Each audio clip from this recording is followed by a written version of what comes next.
expressed on the following broadcasts do not necessarily reflect those of KHLT, Take 12 Radio, or our affiliates. The opinions on this show should not be considered as medical, psychological, or professional advice and are those of the host, co-host, and guest. Take 12 Radio and KHLT Recovery Broadcasting are not affiliated with any particular 12-step fellowship.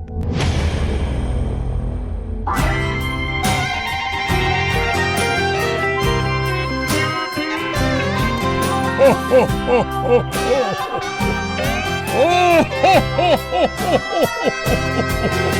you're trying to find a way out of the hole, this is the place. Have a laugh and save your soul. Yes. This is the place. Don't have to pledge allegiance or stand in line. No ticket to buy, no paper to sign. You found it. That's right. This is the place. This is the place. You've tuned into the Take 12 Recovery Radio Show. Denver is here. Howdy. Roger is here. Wonderful Monday morning to you all. And the topic, when others party, what am I supposed to do? Ho ho. Heaven with no roadblock. Just don't drink. Walk if you're ready. This is the place.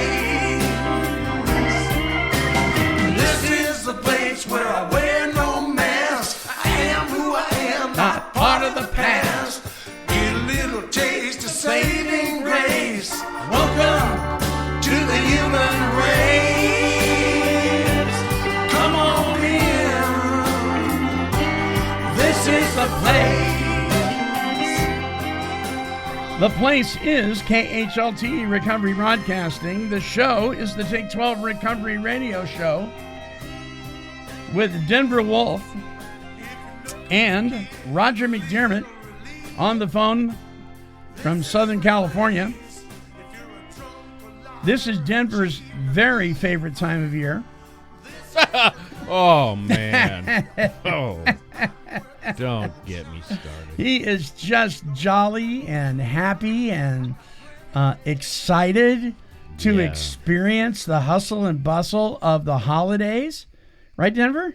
Yeah. Yeah, that's one word for it. Well, that's quite a few words for it right there. All those little Christmas clips there in the beginning, I thought Denver was going to throw up. Well, yeah, you know, I liked them. I need a bucket. It's a bit much. At work, we play them from the time I get there until quitting time. Yeah, so I got 5 hours of Christmas music, constant for 5 hours. For 5 hours, yeah. You liked it, huh, Roger? Yeah. I liked it. I'm going to start calling Denver Scrooge. You should. Yeah. I'm Ebby. Call him Ebby. Ebenezer. Grinch is my favorite. I love him. Yeah. So I look good in green. I personally love Christmas music. I just think it's wonderful. I'll sing it all year long. I mean, not really all year long, but every once in a while, one will just pop out as I'm walking down the hallway or something. And so then when Christmas and the holidays come along, I'm in a really good mood. I like it. This is my philosophy on it. Happiness is overrated because it's based on your happenings going on around you. Serenity, now that's the ticket.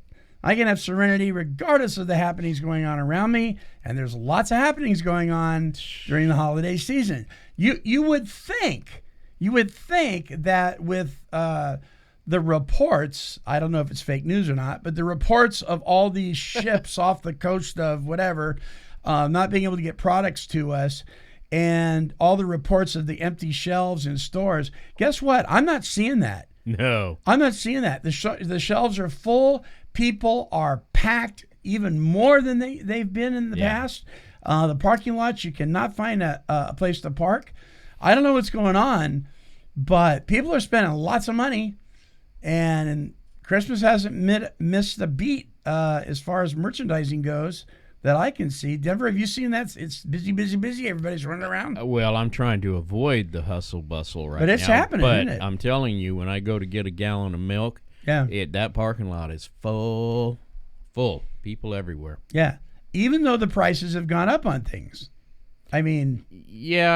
Yeah, prices have gone up. I mean, it hasn't really hit me that hard. But gallon of milk's like $4.50 or something like that now? Yeah. Well. Jeez.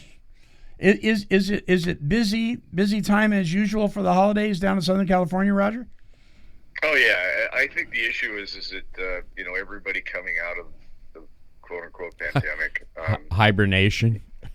Yeah, I think everybody's looking for opportunities to get together to do things to celebrate, to have a joyous time, and I think that's what we're seeing is that people are running around like crazy trying to make this a special holiday season. Yeah, I hope that's the case. Yeah, I hope so too. Which brings me, I mean, this is a perfect time to do this right here. Indeedy. Where you at? He's looking for. There it is. And now it's time for the Monty Man's weekly whine. Because he always has something to whine about. Stop crying. Okay. Indeed. Okay, time to throw a restaurant under the bus. All right, here we go. McMinimums. I can never say it right. We went to McMinimum. First of all, we went to the second annual Gnome Festival in Sherwood, Oregon on Saturday. And afterwards, we went to lunch at McMinimums, yes, which is supposed to be, these majorly amazing burgers and seafood and all this stuff. It took an hour and 15 minutes from the time we sat down to the time that we got our meal. And you stayed there? Well, I mean, the longer you're there, you're invested, right? You don't get to leave. The waiter was nice enough, but Colin got up and went back to the restroom, and he peeked in the kitchen. They had 2 cooks on. It wasn't that crowded.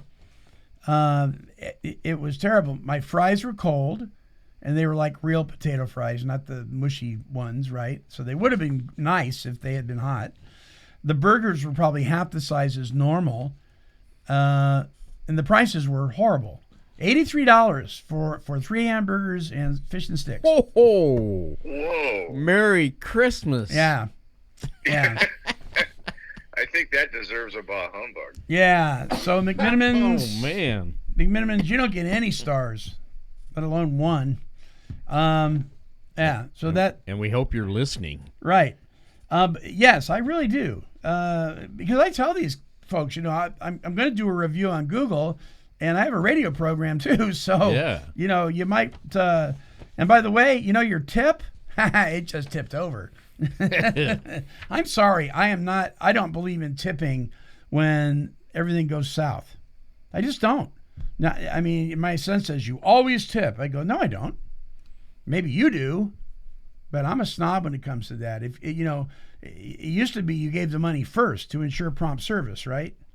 Well, I'm sure glad we didn't give them any money first. That's what I got to say. Humbug. Well, everybody can have a bad day. True. Don't need to share it. But not on my watch, baby. Don't need to share it. Not when I'm... Okay. But the opposite of wines, of course, are wins. And there we go. Well, what do you know? Monty Man has got something to holler and hoop and cheer about because he's really happy about this thing that he calls the weekly win. That really never happens weekly. It very seldom happens at all. But here you go. That's right.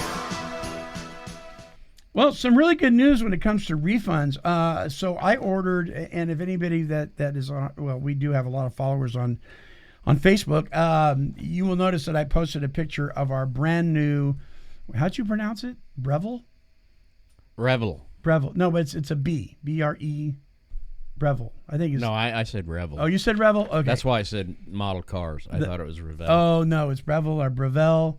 Espresso machine. And every year I buy myself an early Christmas present, much to my wife's, really, you're going to do this again? I'm like, here, I could put this money in to part of the present, and then you can buy me the present. The rest, oh, forget it. I'll just buy it myself, and you can buy me everything else.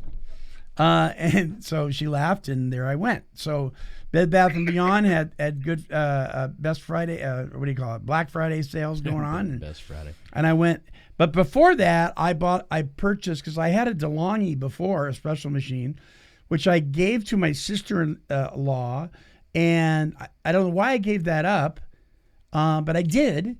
And so I trusted the brand, and I went and bought another one, but I bought a high-end one. And when I got it from Amazon, the pump didn't work. So then I did the backwards thing and started reading the reviews after I got burned. And the reviews were horrible, which I should have checked them out beforehand. Check the reviews beforehand, before purchasing. So Kohl's, the clothing department store, does a really cool thing. They'll take any of your Amazon returns and they'll package them up. You don't have to do anything. You just go on the Amazon site and hit returns, and then give them your email, and you click on the item you purchased, and then they'll send you a code. You go into Kohl's, and they take care of it all. That's pretty cool. Yeah, it's really cool. So then you don't have to worry about mail or any of that stuff. And the notice I got was you won't receive your refund until 7 days after we've received your product back. Well, with the holiday mailing, it's going to be a long time before they get my product, and then I got to wait for them to send me the check or credit my debit card. So I went into, which is fine. I went into Kohl's, gave it to them. Within an hour, the money was back in my debit card. Wow. Within 1 hour. There's a win. That is a win, man. That is so good for you, Kohl's and Amazon working together. I'm not real hip on this mail order stuff anyway, but that was good. Good experience. Zippity doo dah. There you go. Ho, ho, ho. Roger, how is it down in Huntington Beach? It's great. It's great. I wanted to hearken and agree with. I have Kohl's down here and had a similar issue. Can you get closer to your phone? I'm barely picking you up. Can you hear me now? That's better. Okay. So I had a similar experience. I have Kohl's down here, and I had to return something. I don't even remember what it was, but it worked out great. They take care of everything. I actually, while I was in the store, because I don't remember the issue, I actually called Amazon, was on the line. I was able to complete the whole transaction in minutes. And, they took care of everything. It was absolutely one of the best displays of customer service and customer care that I've seen. Excellent. Yeah, that's impressive. We need that nowadays. We do indeed. We do indeed. Okay, I'm resetting my my settings. So bear with me, folks. There we go. All right. Wow, my mic's really hot. There we go. That doesn't mean my mic is cute. My mic is really hot. Doesn't mean my. All right, I think we're good. Back off, Jack. Do. All right. So Denver, how's your week been? That's nice. Yeah. Yeah. Chocked full of little surprises everywhere. Yeah. So. Can you hear us okay, Roger? I'm kind of. Yeah, I hear you fine. Okay. We're a little muffled on here, but I had to do some adjusting on here to pick Roger up here. All righty. The topic. When others party, what am I supposed to do? What do I do when others party, especially during the holidays? And we'll come back with that right after this. Don't go away.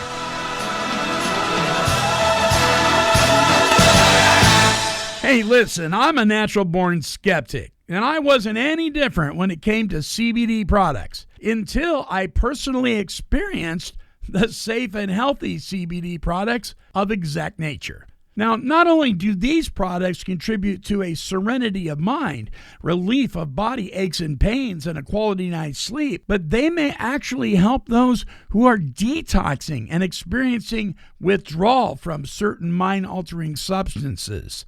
And Exact Nature products, well, they never contain THC, so you won't get high, but you may just get to feeling better. To do what I did and find out more, visit exactnature.com. And once there, use the code TAKE12 to get 20% off your order just for tuning in to today's show. Hey guys, this is Richie Supa, and you are listening to Take12Radio.com, recovery talk and positive music. All right, welcome back to the show. I think I got my sound levels. I think my guy. Well, let me see here about the DDD.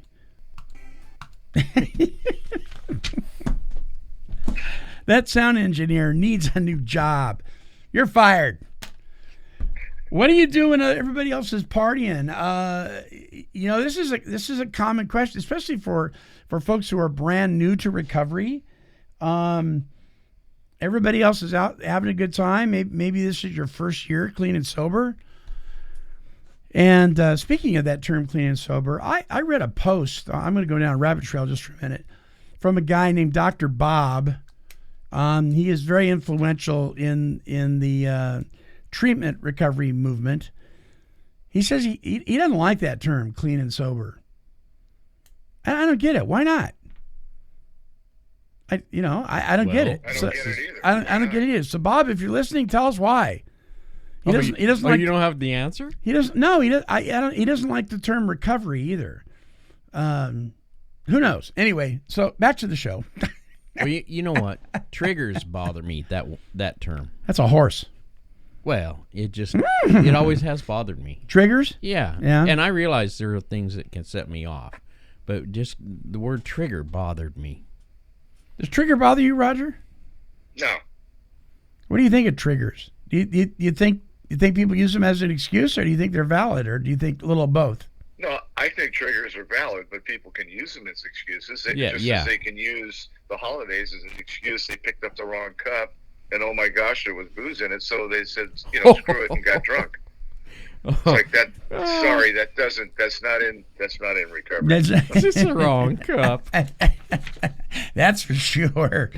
One of my friends, since I've been sober, the last 25 years, he always said, starting around Thanksgiving, he said, whenever you go to a party, he would, this is for people that are new or relatively new. Right. He said, make sure that you got your cup and you keep it in your hand. And even if you have to put your name on it, but keep your cup in your hand so that you don't put it down and pick up the wrong one. And I thought that was, when I first heard it, I thought, well, that's silly. But I really think that's not bad advice. That's good advice, because there are people out there that would pick up the wrong cup, take a sip, and then they think they've violated their sobriety, and so let's just go for it and jump into the punch bowl or whatever. Yeah, and particularly if you plan on attending a party where everybody's stoned and drunk and everything else, you might want to do that.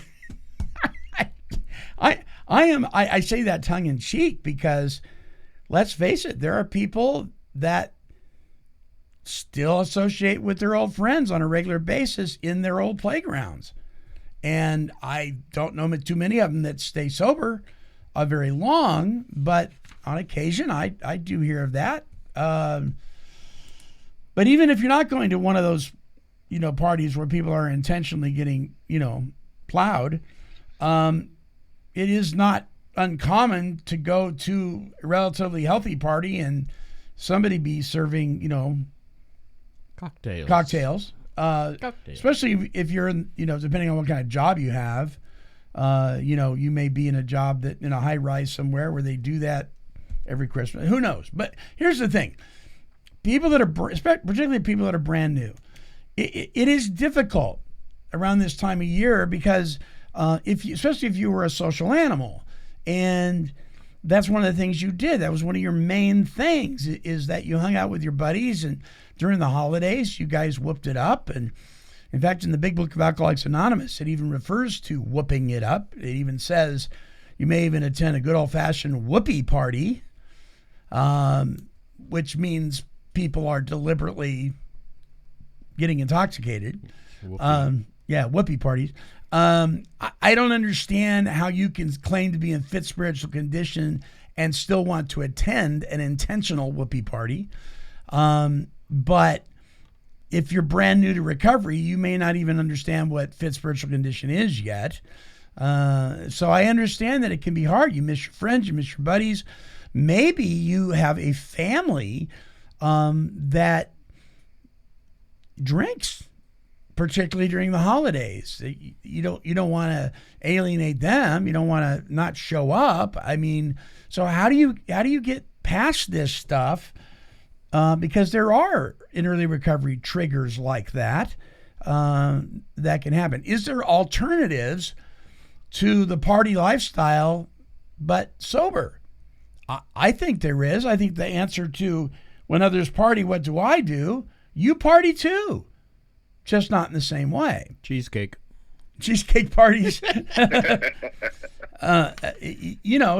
So I get, there are some within the 12-step fellowships that would say, no, you must avoid them at all costs. It is going to be a trigger for you. Don't go anywhere near it. Come here to the meeting. We're going to have marathon meetings, and just stay here where it's nice and safe and warm and you don't have any chance of relapsing. What do you think of that, Roger? I'm sure you've heard that before, right? Yes. I think that's an individual sort of decision. I myself, like it says on page 30 in the big book, we had to learn that we had to fully concede to our innermost self that we're an alcoholic, and this is the first step in recovery. Once I did that, I joined the I'm not drinking or using no matter what club, and it didn't matter where I went, because everywhere you go, there's going to be those things. So that's my viewpoint. But when you're brand new, I think people need to talk about it and sort of play the tape forward. What happens if you find yourself at a function and there's alcohol being served? What are you going to do? You need to rehearse it and plan for it and know exactly what you're going to do if you're in that position. And then that's your plan. Right. I'm not tempted. My family drinks at holidays. I go lots of places where people drink. I don't have any issue with it whatsoever. As a matter of fact, where I am now in my sobriety, if you will, my spiritual place, it validates the fact that I know why I'm sober, because I don't want to be like the people that I see that drink like I used to. It does. There's nothing about it that I romanticize. There's nothing about it that looks fun. Nothing. Right. So that's the reality of it. So, but I think when you're brand new, you need to have discussions with your sponsor or with people that in the program that you trust, and take their advice, because you got to play it forward. If you show up someplace and there's lots of it going on, what are you going to do? You got to have a plan that's all mapped out before you get there, and know precisely. You already made the decisions. You don't leave anything open to chance, and you don't leave anything open to quote unquote triggers. That's like I said. That's where I'm at. That's where I've always been at. One of the things you can do is if it's permissible, if it's not rude, particularly if you've been told that you can bring a +1, right? Is bring somebody with you. Go together. Oh, for sure. Yeah. Yeah. I'm not gonna deliberately go to a party that I know that the purpose is to get smashed. I'm just not gonna do that. No, me neither. But there's a lot of people that get married this time of year because they want to during the holidays. There are otherwise healthy holiday parties where there may be champagne served or something like that, and if I can bring somebody with me, if I was in early recovery. Now Marcia goes with me to most things anyway. It's just an automatic. It's not really, I need my guardian with me or anything like that. It's just we just go together. Most of the functions that we go to, alcohol isn't being served anyway. But if that did come up, I'm like you, Roger. It's like it's no biggie for me. The other people may be making fools of themselves, but I'm not worried about doing it myself because it just isn't a draw for me. There's nothing there that entices me. But I think that speaks to the fact that in our case here at the station, and you, Roger, is the obsession's been removed from us. Because we have cooperated with a power greater than ourselves, and he has rendered us white as snow because of that cooperation. And and we have recovered from a seemingly hopeless state of mind and body, and the obsession has been removed. So there is no trigger. But people that are new, probably, if they're truly alcoholic, probably haven't experienced the obsession being removed yet. So it can be a sticky place. Yes, absolutely. Yeah. What do you think about all this, Denver? You might find my answer pretty boring. Oh, let's do tell. No, there's not really a lot to tell. Foolishness, and I know that comes with when I was drinking, and I didn't smoke a lot, but when I was drinking, I did a lot of foolishness. Mm-hmm. And I really don't have a lot of time for foolishness anymore. Yeah. The older I get, the less I really need to partake or, I guess partake in it. I really just don't care to be around it. Yeah. So if I end up, and I do have family members that drink and everything, and I can go over to the Christmas dinner or whatever function is going on. Sure. And spend a little time and visit. But I don't hang around, and when it gets wild, that's why I drive myself, because I'm ready to leave. Yeah. I don't want to be around it. It's not that I'm worried about it, right, per se, but I don't want to be around it. I just don't want to hear it. Yeah. So I just dismiss myself politely and right. Go on with my other business. It's interesting, too, that my experience has been I don't know anybody on any kind of intimate level at all that drinks for the purpose of intoxication. Drunk. Like I did, in my college days, right? I just don't know them. So for me, again, it's, you show up at the party or the event, and it just happens to be there. It isn't for the purpose of getting, smashed. There's a lot of people that can enjoy a cocktail or two. That was not my resume, right? Right. So, well, and I give you an example. So when we went on, when Marcia and I and the boys went to Yosemite on our vacation, we stopped off at my good friend Ray's house, and this is a bunch of Eagle Scouts that are all adults now, that we've all stayed in scouting, and we're still registered in scouting, and we've had this camaraderie since we were all in junior high. And there's a group of us, about 8 to 12 of us, that have kept in contact all these years. Well, I went there, and one of the gentlemen was having a good time. Whoopee. There was a couple guys that were sucking on a beer, and I think they probably had the same beer the whole 4 hours we were there. Maybe a second one. I didn't even notice, really.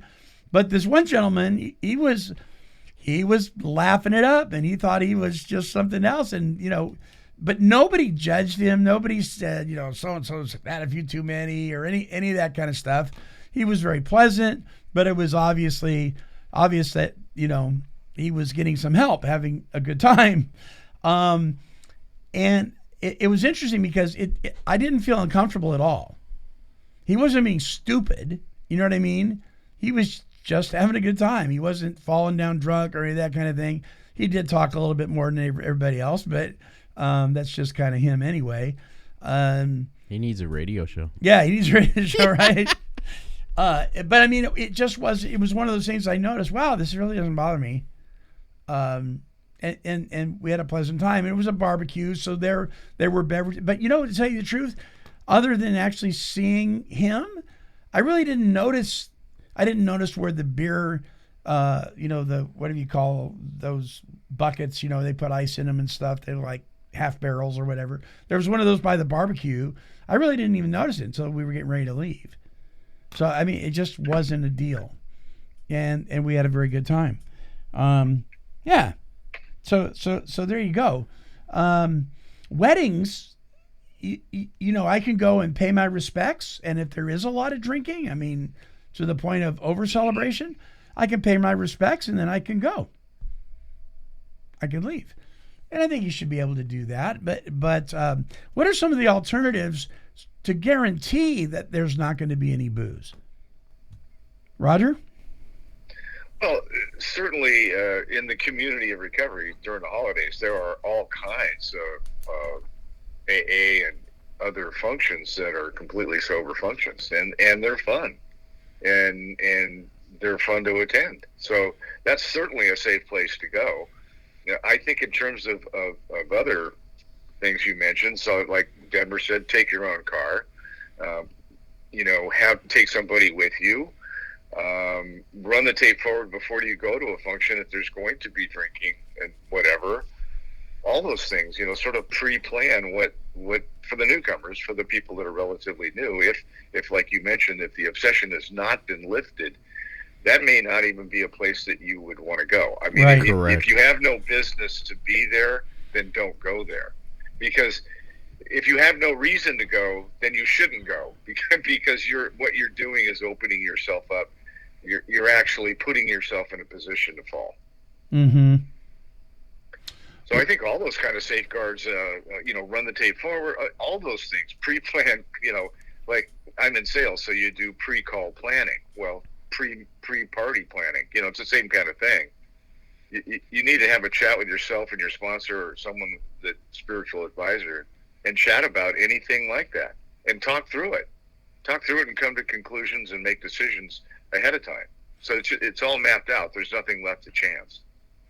And you may be very surprised to find out that you're not really missing anything, depending on what the party is. I would tell them for sure. I could, we all have a lot of experience in that realm, and I tell people all the time. I said, you take me someplace where as Denver said, foolishness and craziness and whatever's going on, there's nothing attracting or enticing to me whatsoever. Right. Because what happens to me is I harken back. I was those people.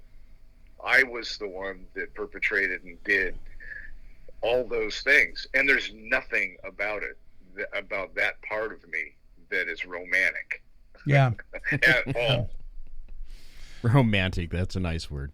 So there, depending on where you live, there's all sorts of activities, especially during the holidays, that you can do, and take other sober folks with you. One of the things up here in the Portland area is there's a paddle boat dinner that you can go on, and I think it's one of the last paddle boats in the United States is up there in whatever that outlet is there, where I was going to say where all the water is. Columbia. That runs through. Is that the Willamette? That runs. Is it through, out of Portland, or where is it? Yeah, out of Portland. Yeah, they got an old paddle boat. My son, my youngest boy, and his wife went on it. I think last night or the night before, and they you get a meal. There's some entertainment, and you just enjoy going down the river and seeing all the boats.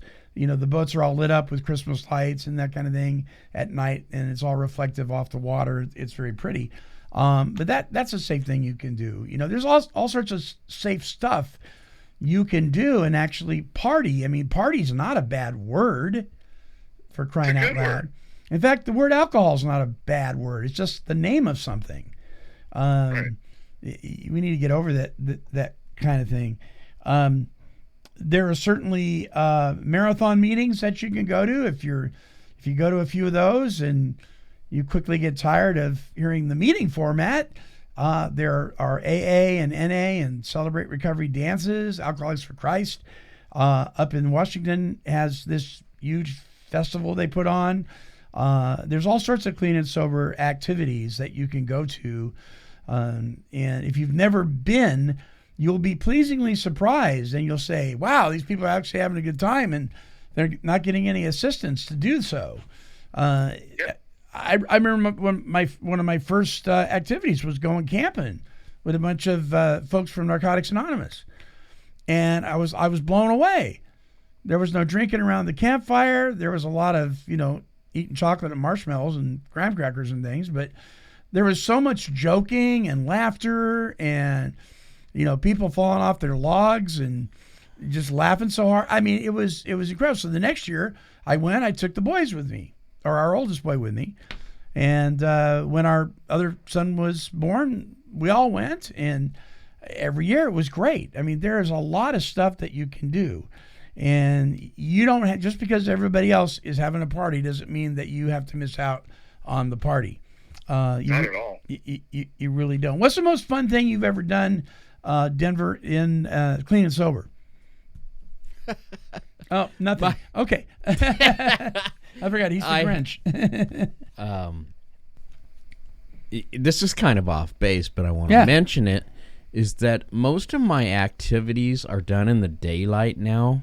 Interesting. I'm not a night person anymore, because night seems to, where I come from or have been, associated with partying, with alcohol, you know. Mm-hmm.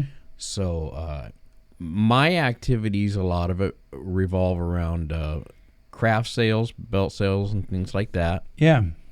And I don't know. It just, I don't have a desire, like we've all said here, to be with the party crowd, alcoholic party crowd anymore. And the word party to me doesn't really strike me as I can laugh and everything else. I don't consider me to be a party person anymore. Yeah. You know, I can go into a function, visit, socialize a little, and then I'm very happy to go ahead and escape away. Well, listen to this, and we'll comment on it. I'll ask Roger to comment on it first. Check this out. The idea of being a sociable person is nowadays heavily associated with finding enjoyment in going to, and in all likelihood also in giving, parties. To be sociable means welcoming the idea of being in a room replete with an above-average number of other guests, many of whom will be unknown, most of whom will be holding a glass of alcohol, bantering, with lights lower than they normally would be, and music somewhat higher than required in order faithfully to catch the details of another's voice. Parties have become synonymous with sociability because of certain underlying ideas about what true social connection might require and entail.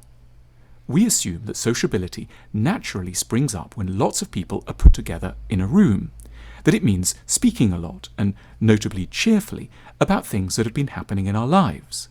Our default mode is to lie about who we are and what's really going on in our lives. What do you think, Roger?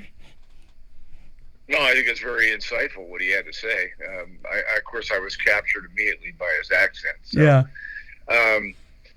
you know, where I am today, like the book says, being in a fit spiritual condition, you know, having our daily reprieve, I can have a party with myself anywhere I go, because that's where I'm at today. But if we're, some of the best times I've had are gosh, I've had men's retreats. You know, our churches all have functions too, by the way, that are going on during the holidays that are great fun. Mm-hmm. And it could be live music, all kinds of different functions. Toy drives for kids, you know, all kinds of things. So the concept of being of service during the holidays is a very freeing thing for alcoholics and addicts. When they do it, they have no idea how blessed they are as a result of it. Right. It's the antithesis of our problem, which is self-centeredness. And when we do that contrary action, we are truly blessed, and you can party hardy when you're in that frame of spirit.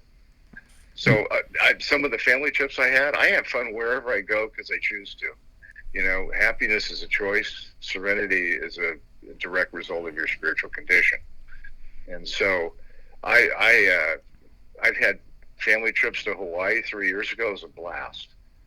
I've done road trips with my son to Arizona where we chase reptiles and amphibians all over the place and do hiking and go to places that you would never see before, you know, God's creation. So, you know, I think the horizon for having fun and partying, however you want to define that, is endless. You can have a good time with your Bible in meditation. It's a frame of mind and a reference point to what's our psyche all about. So that's where I'm at. I remember being convinced that I needed to alter my state of consciousness in order to have a good time which led me to consuming large amounts of alcohol before I ever got to the party. Yep, me too. Because I heaven forbid that I don't get my fair share once I get there. And there were times. What a lie! What a lie! Yeah, right. Talk about self-centered. And many times I didn't get there. Me too. Been there. I remember going to a Santana concert, and in Oakland, California, Day in the Green. It was Santana and Toto and Loverboy and Journey, and Santana was the headliner, and I think it was Scorpions and Iron Maiden. I mean, the thing was, it was going on all day into the early evening. And I remember our friend Terry, we were all in line to get in, and these lines were gigantic. I mean, they went halfway across town. I mean, they were huge. And we lost him. Where'd Terry go? Well, and Terry liked to drink a lot. Well, when we came out of the concert, because we never did find Terry, we found him sleeping under a pickup truck out in the parking lot. And I have to say, not proud of it, but that happened to me a few times. Didn't sleep under a pickup truck, but I didn't make it to the event. Party of one. Party of one, yeah.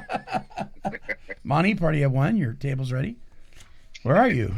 Oh, he's under the table. He's under the table. Yeah, under the table. Yeah. Yeah, but the point is there's no reason just because everybody else is having a party that you can't have one too. Absolutely. I've had more fun, and I've gone to hundreds of concerts in my life. And I, like you, Lonnie, thought everything that I did would be enhanced if I was, smoking pot or hash or drinking or whatever it was. Yeah. And I've come to realize that that's an absolute lie, a complete and total lie. I've had way more fun at the concerts I've attended and all the functions that I've done sober than the functions that I did under the influence. Completely had more fun and had no reasons to have to make amends or apologize for my behavior or anything else that I did the night before the next day. Now I'm just ranting and raving about how good it was, and I can't wait to go to the next event. And yeah. So, yeah. And I think this speaks to the whole happiness versus serenity thing too. When you can experience serenity, it doesn't matter what's going on around you. You're having a good time. Correct. Happiness is based on your happenings, and so when my happenings match up with my feelings, that's wonderful. But that isn't always the case. It just isn't, And it's a big eye. It's been a big eye opener for me. One of the things I love doing, and my youngest boy, I know he chuckles at it and oh dad and all that stuff, but it's the pride of a father who's proud of his son. We'll get online and because his church where he's the worship pastor is out of town. And before we go to our church here, Calvary Chapel, Corvallis, we'll watch the worship service at Family Life Center in Newburgh and watch Pastor Colin, my son, and just sitting there watching him lead worship. I mean, to me, that is a party in a party. I'm sitting there in my chair just beaming from ear to ear, I would have missed all that if I kept partying the way I used to. Would have missed it. Sure. Yeah, definitely. Well, Denver, any last thoughts on when other people party? What do I do?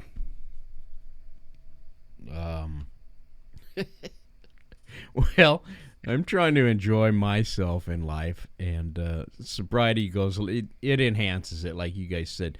Remembering and not having to apologize for the night before, because there was a lot of evenings I had to hang my head and do that little shame walk and either apologize or put it off, and they just kept getting worse and worse. Yeah. So, did you ever have anybody say to you, Denver, do you remember doing this and that? Oh, Monty. And you're like, there's no way I did that. Oh my goodness. I mean, more than my fair share of time. Yeah. People have go, do you even remember what you did? Right. No, I didn't. I still got all my fingers, so I guess I'm okay, right? And they go, no, you weren't okay. You were out of line. So, yeah, eating humble pie got to be pretty old. Yeah. So, yeah, I'll stick with the cheesecake nowadays. So when you stay sober and you party, there are no blackouts. Correct. Yeah, good news. It's wonderful memories and relationships, and you seek out it where it's hard to put into words and do it justice. It's so good. It's clear. That's what you try to share with the newcomers. Just walk this walk. Give it a year, and then tell me if you don't appreciate and love what's going on in your life. Things are better this way. So much better. They are. We had a Thanksgiving get together at our house, and this is the first time in several years that our whole family was together. And one of the members of our family, who's quite a bit younger, nobody in our family, in any of our family, drinks except for this. Well, two people. One maybe has a glass of wine once every 2 years or something, and he's a pretty young guy. The other one is his sister, who I don't know if she drinks on a regular basis. I don't think she abuses it from everything that I've seen, but she called up and asked Marcia, my wife, would it be okay if I brought a festive bottle of wine? I'm not sure what that means, a festive bottle of wine versus one that's not festive. It wouldn't matter. I mean, when I was drinking, they were all festive. Yeah, pop the top. It's going to get festive. And she was, well, she's just not aware, recovery focused aware, I guess, that if she wants to have a glass of wine, I don't care, but because it's not, I had to get over a long time ago that there are people that can do that, can't have a resentment over that. But nobody in our family drinks at all other than her brother. And Marcia said, seriously, you're asking us that? Well, her intent was she didn't want to offend me because I'm the only one in the family that is a recovered alcoholic. That was her intent. But it was kind of like a no-brainer. No, you'd be the only one having a drink, and we really don't have alcohol in our home in any way, shape, or form. We just don't. It's been a policy of our house for a very, very long time. It's just not there, And so she was fine with that. She was, oh, okay, that's fine. But she made mention of it. Somebody said something about bringing a cake or something like that. She goes, well, I politely asked if I could bring a festive bottle of wine, but the answer was no. I find that humorous. What does that mean, a festive? I know. Is it as opposed to an unfestive? Is it bubbly or flat? Yeah, well, I definitely don't think she's an alcoholic, because if she was, it would all be festive, right? She would have snuck it in. Right. and it's funny, one of our students at Adult and Teen Challenge, which for those who don't know, is a 12-month men's residential drug and alcohol recovery program. He got a present on his birthday from somebody, and it was a flask. And they sent it to the Adult and Teen Challenge Center. Oh, my goodness. And his name engraved on it. And I showed it to him, and I said, look what you got for your birthday. He just busted up. He goes, why would anybody send me that? Because everybody knows that I have a problem with alcohol. I said, well, maybe it was a tongue-in-cheek joke. I don't know. Wow. Yeah, can you put coffee in it? I don't think so. Right. And it doesn't hold enough for an alcoholic. Oh, my gosh. All right. Any closing thoughts from you, Roger, on this topic of when other people's party, what do I do? I just want to wish everybody that's out there to be safe and sober and clear-minded and during this time. You're in charge of your future and your destiny. Make good decisions. Take all precautions that one needs, and pray about everything, and don't worry about anything, and have a wonderful holiday season with you and your family. I want to give a special shout out to one of our listeners who is a good friend of mine, a good social media friend on social media, She keeps in regular contact with me, and she's always so sweet and has nice things to say. And she's one of those positive people on Facebook that it's just a pleasure to hear from. Her name is Debbie Fry, and I think she's from Wisconsin. And I encourage her to listen to the show today. Debbie, hey, thank you for all the kind words all the time and the encouragement. And you are appreciated. I hope you have a very, very happy holiday season. Merry Christmas to you. Well, the whole COVID thing doesn't seem to be hindering the shoppers or people that celebrate the holidays. They're all over the place. Mask or no mask. I know a lot of places are very politely asking you if you have a mask. Do you have a mask, sir? Yes, I do. It's in my pocket. Denver's holding his up. But I thought, if you can't laugh at yourself, Rule 62, right? If you can't laugh at yourself, I remember Candid Camera with Alan Funt. The theme song went, can you laugh at yourself like other people do? If you can't laugh about this crazy time that we're going through, you really need to hit the reset button on your life. So here you go. Our closing song for this show is called The 12 Days of Quarantine. Oh, boy.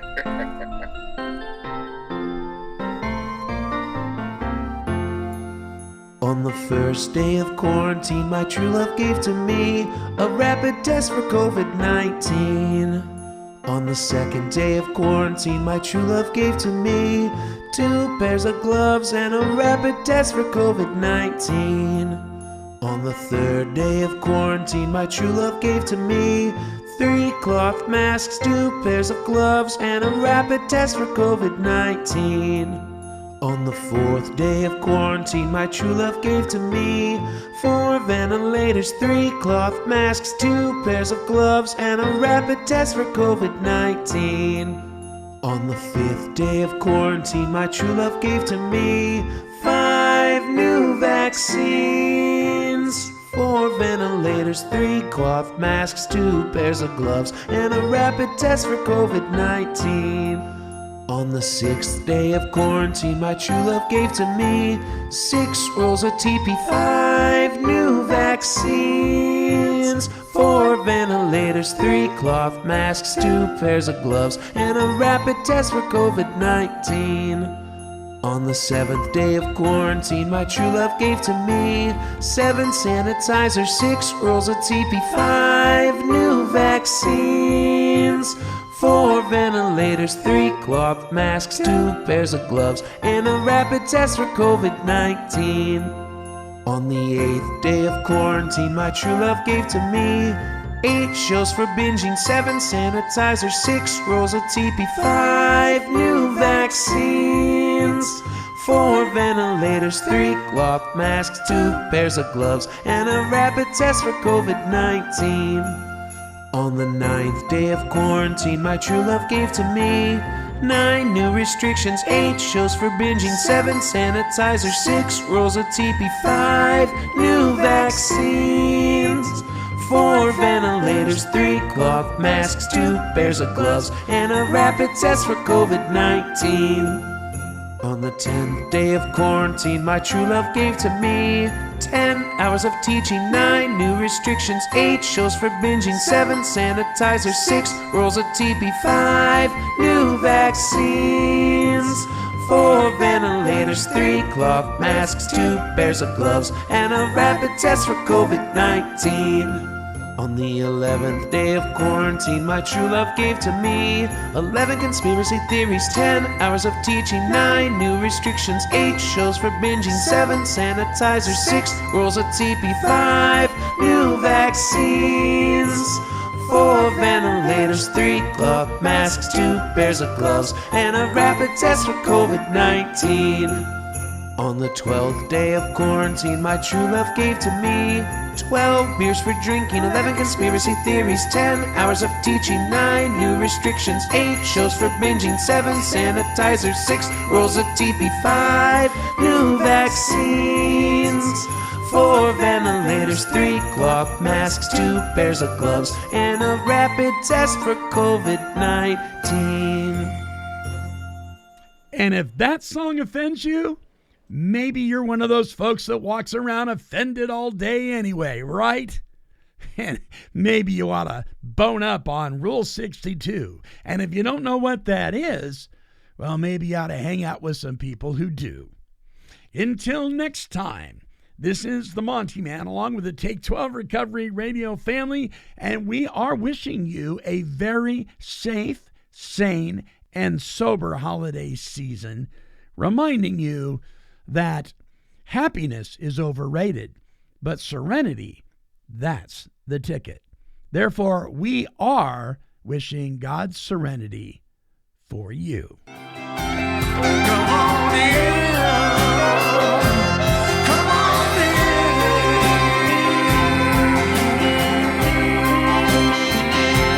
This has been a broadcast of KHLT Recovery Broadcasting. This is the place.